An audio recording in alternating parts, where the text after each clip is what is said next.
Athletes and fans around the world, welcome to another episode of Primetime Muscle.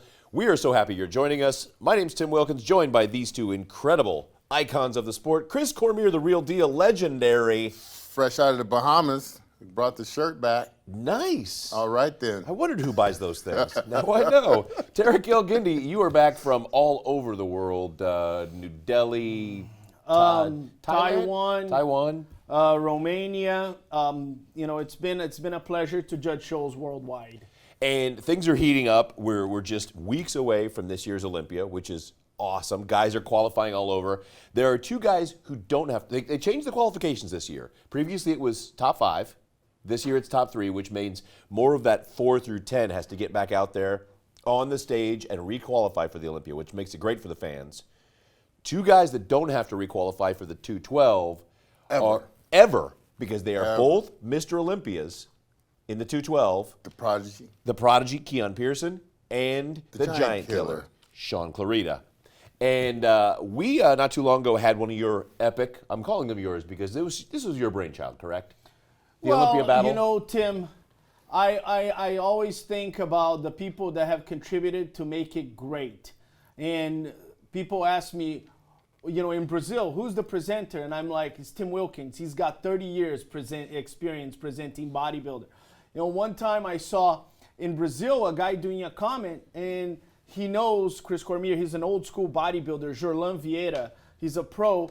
And the entire time he's talking about Chris Cormier, training these guys. And he's teaching the young kids. So you guys have no idea who that is. That's the real deal. That's the real man. And for 15 minutes, he's not talking about the guys working out. He's talking about the coach, the guy trainer, the legend, Chris Cormier. So it wouldn't have been a success if it wasn't for, Jake accepting, Chris saying, hey, I'll train these guys, and you managing. So it all belongs to us. All right, then. Well, that was humble, but I thought I was going to call you the baby daddy of the Olympia battle. Yeah. So that said... It is your baby. It is your baby, but... Okay, Chris.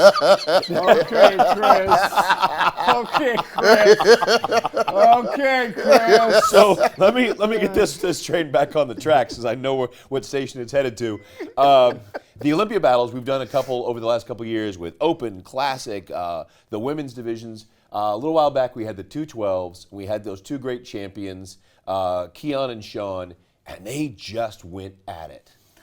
So, there's always that anticipation to see how they're going to act. And in the open bodybuilding, there was a little bit of trash talking between Derek and Nick Walker as we picked them up at the airport. With these guys, they were very friendly from the beginning. Right after the Olympia, I spoke to both of them and I said, hey, we're going to do Olympia battle. And I always try to bring some hostility between them. Yes. And there was zero hostility. And I said, man, we're not going to get what we want from them if they're so friendly with each other. But I was wrong. Sean Clarida came in and he looked angry during the workout. He was angry. Okay, he came in to send a message. And many people said he's not going to peel it off. In the end, he peeled it off. He went in front of the mirror. And rumor has it, I wasn't there, but some people said, the rumor has it, he called Keone to come in next to him. And Keone peeled in the end, but didn't go next to him to pose. I don't know what the dynamic was, but I just felt, and Chris can speak better about this, that Clarida was angry. Clarida was there to send a message, and Keone maybe was a bit surprised that his friend came in with such an intensity. Tim, I just want to say, Sean has a chip on his shoulder, for sure. There's no doubt about it. I mean, at first he was telling Tarek, I'm not taking off nothing. I'm not showing anything. I don't show anything. When the show comes up, then I'll have everything to show. I'll take my socks off, is what he was saying. Yeah. I'm not taking my shirt. I'm not taking my shirt off. And then, as we start going, these are two great champions. Like, they have championship pedigree in their own right on both sides of these camps. And taking what happened to Sean last year when he losing the title, I think that hit him pretty hard. He said he felt like, we were riding back, and he's like, I needed to get my butt kicked to get to this level mentally. So now you're going to see someone I feel is going to be something like what you saw with Ronnie Coleman. He's going to come back with that type of look, knockout look, no doubt about it look, and you can see already at this point in juncture that he is very lean, he's very round, and he's very ready. He was doing one of the things that I love to do to my workout partners. You say, do you want to go first or do I want to go first? And if they go first, the next thing you do is after every one of their sets, you move the pin down. Yes. And he wasn't looking at Keone moving it down, but he was moving it down. Yeah. And he wasn't counting reps. He was just putting it out there. I will say, though, neither one of them wanted to peel. Neither one of them wanted to take the shirt off and show what they had just yet, lay their cards out on the table. But Clarida had shreds through his two shirts and lumps and lumps and lumps. And you had Keone coming down on that first couple of sets of pullovers. Yeah. And there was shreds throughout his triceps, into his rear delts. Whatever was showing was striated. There's no doubt about it, Tim, that both of these champions are going to be in the best shape ever. This is going to be the best version of themselves going head-to-head at this year's Olympia. I cannot wait to see it. Cannot wait. What did you think of Keone's size? He is very wide. He is wider than Clarida. You can see in the workout, you can see on stage that he's wider than Clarida, and Clarida has more density. During the workout, there are messages being sent. Like you said, I'm going to do 1 rep more than you. I'm going to do a little bit heavier than you. Those are messages you're sending to your competitor. You know, I am superior than you. I'm better than you. And throughout the whole workout, they're sending messages to each other. I don't think people will take these Olympia battles lightly anymore. After what we saw Jeremy Buendia, Sean Clarida, we saw Nick Walker, people are coming in to send a message. And I love that, okay? If you're a great bodybuilder, if you're Mr. Olympia, you got to show it you are at the gym as well, that you're an animal at the gym. And some of these guys, they're coming down to Phoenix to show they are the big dogs. And I give credit to Keone Pearson because once he felt the intensity that Sean Clarida was bringing was a lot higher than all of us expected, he goes, I'm going to match it. I'm going to go to war. I'm going to do 1 more, 2 more, and I'm going to match this intensity. I'm not going to come out of here as a punk. You know, I'm no bitch, and I'm going to come here and match his intensity. So I give Keone a lot of credit. He also sent a message to Clarida, we're going to fight till the end. You're not coming here and surprising me. This is no ambush. We've got some great footage. One of the things that Chris always looks after is the directed intensity, the actual intensity into the muscle, into the work, not just throwing weights around, not just moving the machine. But if you look at this footage of them doing low rows and see their faces and feel it, and they're getting, like Tarek's saying, an extra 3, an extra 4, an extra 5 forced reps. This was pretty incredible to watch. Yes, and not, like you said, not counting reps, not like I need to get to 10, I need to get to 12, and I'm going to stop. These was all out blasting, like high intensity. That's why Tarek asked me who was the most intense, but I was like, they both were very intense. And I don't know, I've been around the world. I went to Dubai, I went to all the different competitions this year, and I haven't seen any 2 competitors that on that level, physically, mentally, and it's going to be a big brawl at this show because, I mean, with their weight, like you can see bigger 212 guys that's coming down, got to squeak into the class, but they're comfortably in the class to where it's not as stressed like that, and they both just going to bring such a package this year that, you know, they've never brought before, and I guarantee you it's going to be, I don't know, I feel it's going to be a 2-man show. This is like Jordan and Larry Bird about to mix it up. Yeah. And That's it. You talk about their weight. You probably remember this. I think Sean came in around 191, 192 last Olympia, and everybody was blown away. But he could have been a touch tighter. So to be that 190, 192, couple extra pounds of actual muscle, and then dial that down. And I know Keone's coming in at 200 plus. So, you know, and I agree with Chris. after watching all the Olympia battles, I am so excited about the 212 because this is going to be a brawl between Sean Clarida and Keone Pearson. Keone Pearson is going to come bigger. He's going to come bigger, and he's already super conditioned. Apparently, he's 215 right now. And I was talking to Chris, and I was talking to some of these guys. These two could have won some open shows this year, okay? Let's not pretend that these guys could not have won open shows. Both of them, Sean has already done it, and I think Keone, with his size right now, he could have done it. Sean Clarida was very honest, and he said, Tarek, I was too heavy, okay? I was too heavy. I need to come down a little smaller, control my midsection. He's the ultimate professional. I call him the ultimate bodybuilder. I mean, he wakes up, eats, goes to the gym, comes back. He is not this guy that does crazy stuff on social media.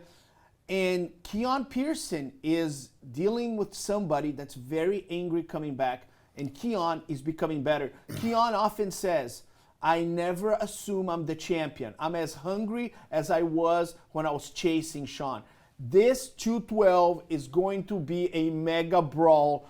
I have a privileged seat as a judge, but man, I wouldn't miss this for anything in the world. Well, I hope you guys enjoyed the clips we just ran, and to watch the entire workout in its entirety, of course, go to Olympia TV, to our YouTube channel, and check out all the action with these two guys. You don't want to miss it. It's intense. You learn a lot. You learn a lot with Chris's focus. Yes. And there's always going to be a couple of wild cards. You never know. And Tim, I want to interrupt you for a second. One thing about Sean is he's emphatically wanting to eat, wanting to train. Everything is timed out on a daily basis. He has his own gym. He has his family he's been building from the inner structure of his household to coming here and making sure the production knows that he needs to eat at 12:30 sharp. Not before, not after. He's eating that right at that time, and that type of mentality is going to bring a certain look in your physique, and I just want to commend him on that. That's what I noticed. It stood out a lot to me. Well, we always think it's going to be many other wild cards popping up and challenging the two-man show. We shall see at this year's Olympia, just a couple weeks away as we air this episode. And there's a couple other wild cards in various divisions. We're going to be talking about them when we come back on Primetime Muscle.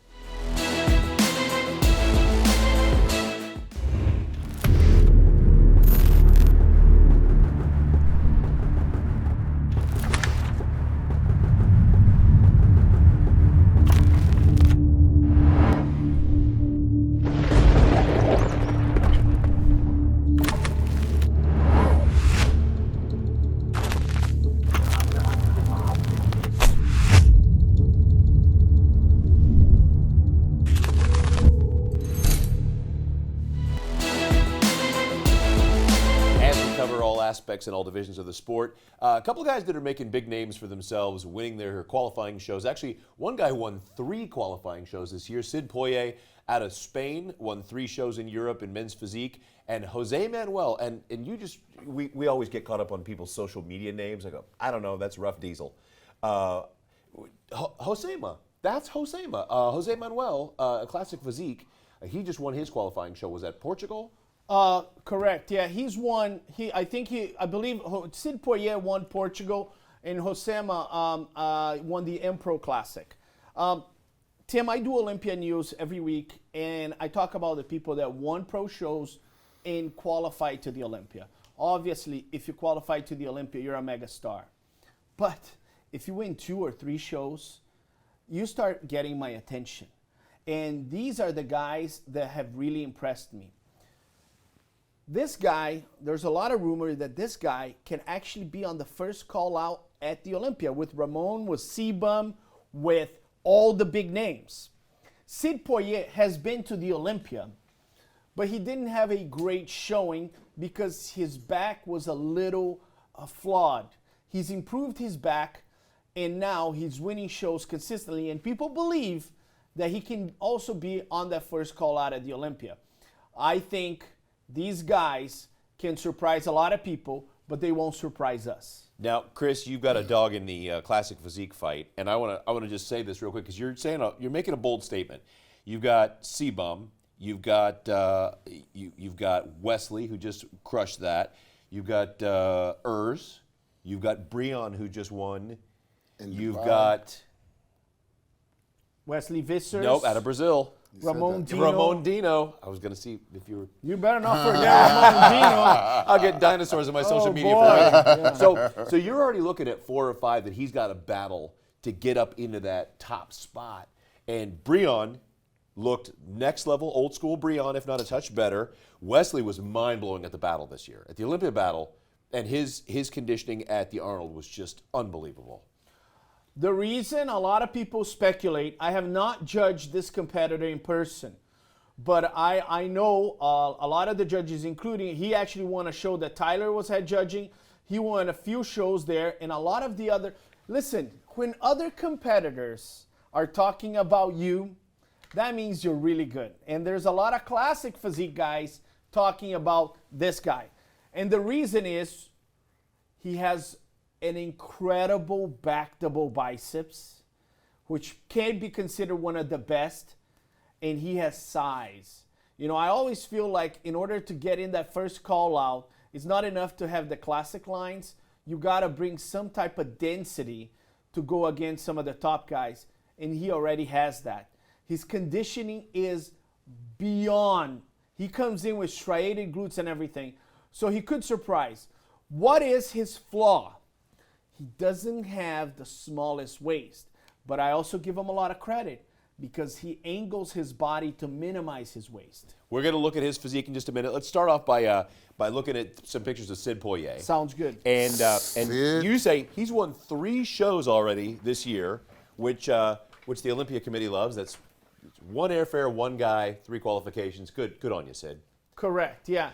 And, you know, the thing that really makes this guy remarkable is his genetics, right? He has a tiny, tiny little waist. He's got the abs, and he's got the obliques. He's got a full chest, so he's complete from the front.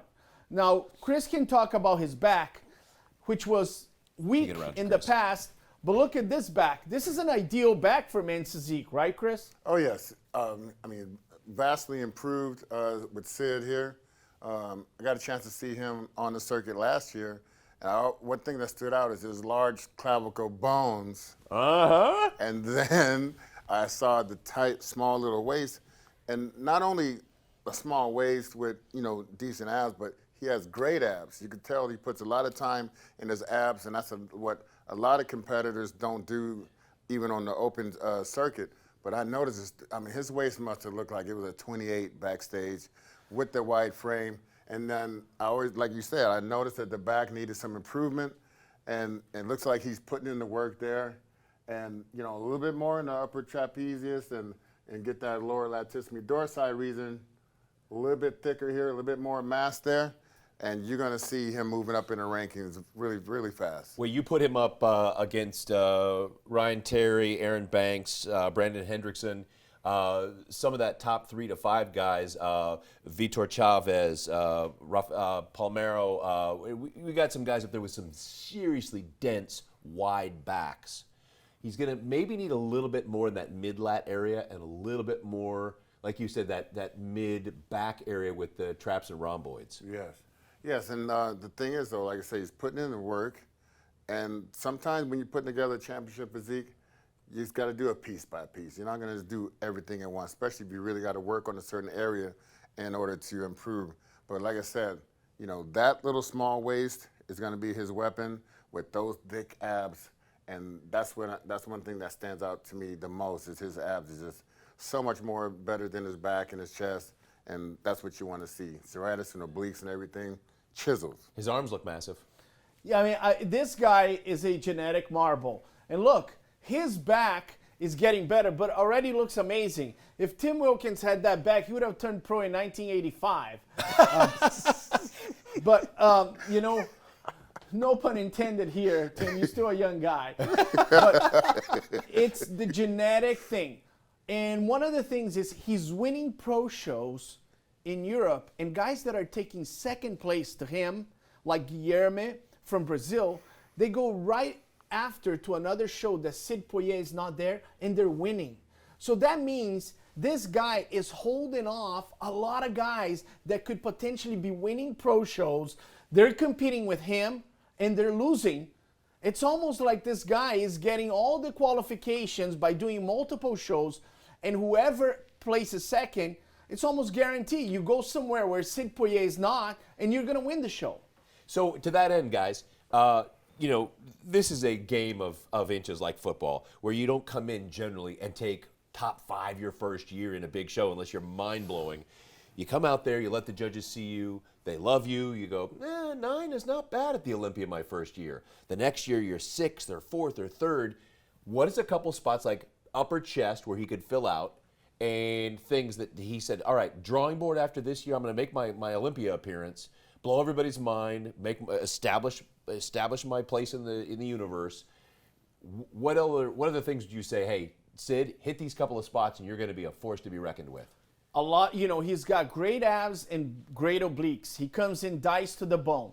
A lot of times when you're seeking that kind of conditioning, there's that risk of coming in a little bit flat, and then the chest deflates. So far, he's been successful. He's coming in with the obliques, the abs, and a full chest.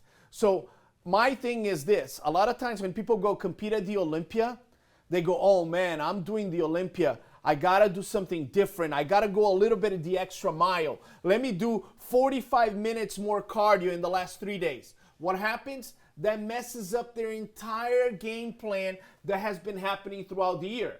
I always tell competitors, don't do anything different from the show you won. That was enough for you to make it to the Olympia. Don't eat 100 more grams of carbs. Don't try to overlift in the end. Sid Poer needs to come in just like he did when he won.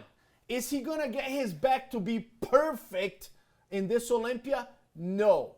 Don't try anything crazy. Just continue to gradually improve and bring what you brought. Nothing crazy from the previous show. Yes. Well, Chris, we're gonna jump on to Jose Manuel.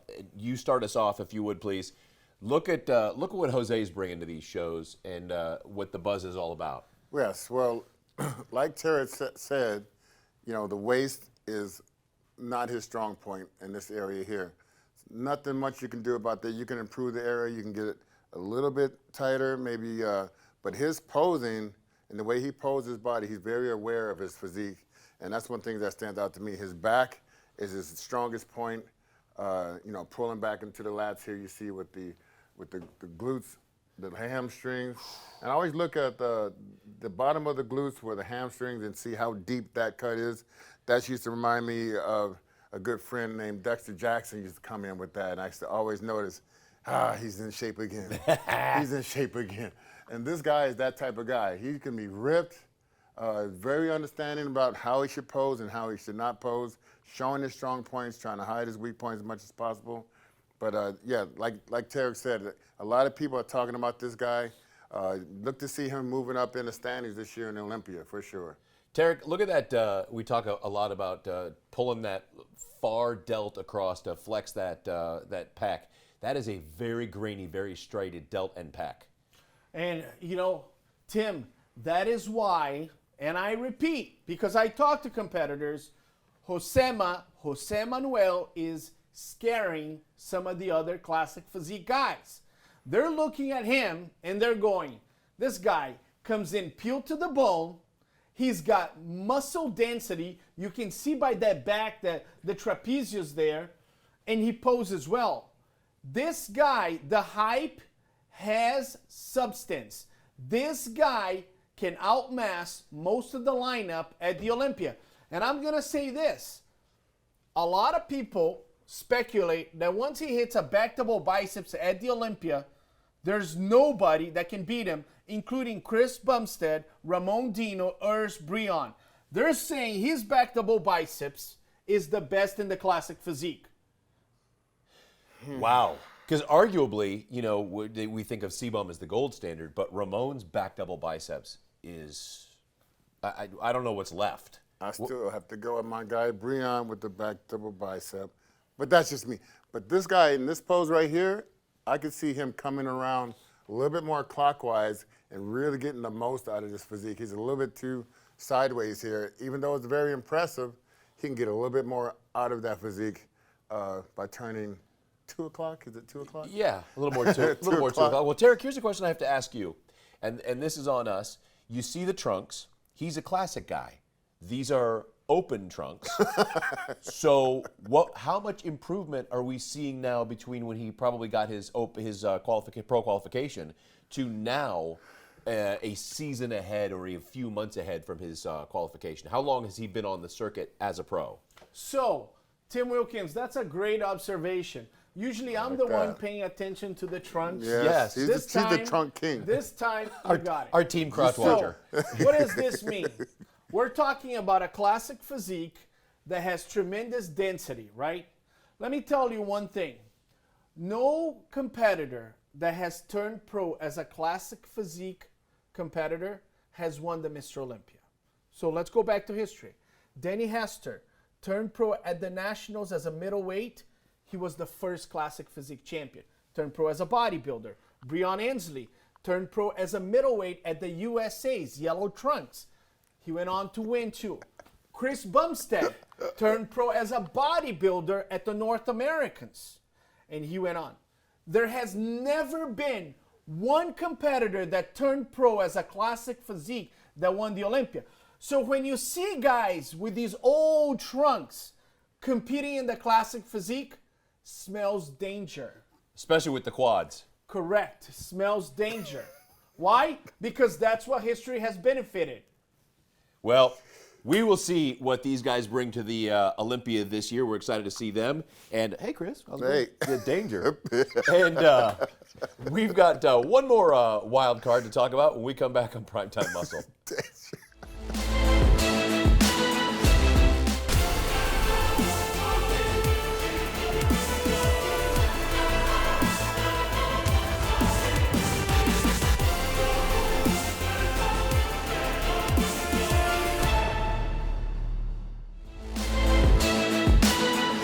All right, bikini is one of those tough spots for me, guys, judging and finding the little intricacies that make one a champion over another because they all seem so identically perfect at the pro level. But you got a new superstar. You got Jibin Park that you judged, you said is just mind-blowing in this division. Correct. So, you know, I've been going to Asia, to all countries in Asia. I've been to Taiwan, I've been to Korea, I've been to Philippines, Japan, India, Singapore. I've been everywhere judging. And there's one thing that a lot of the Asian competitors have, which benefits them in bikini and men's physique. They have a very small waist. The best bikini competitor so far coming from the Asian continent has been Jibin Park.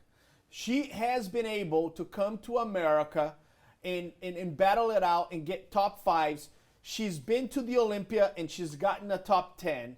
And genetically speaking, she is amazing. I believe we're going to see a lot more Jibin Parks. Actually, I judged a show in Taiwan where Jibin Park was surprised by another competitor from Korea, Sohan, who won the title, and Jibin took second. But Jibin Park has been the gold standard of Asian competitors coming in. And I want us to dive into her physique to see the premise of what's coming from Asia.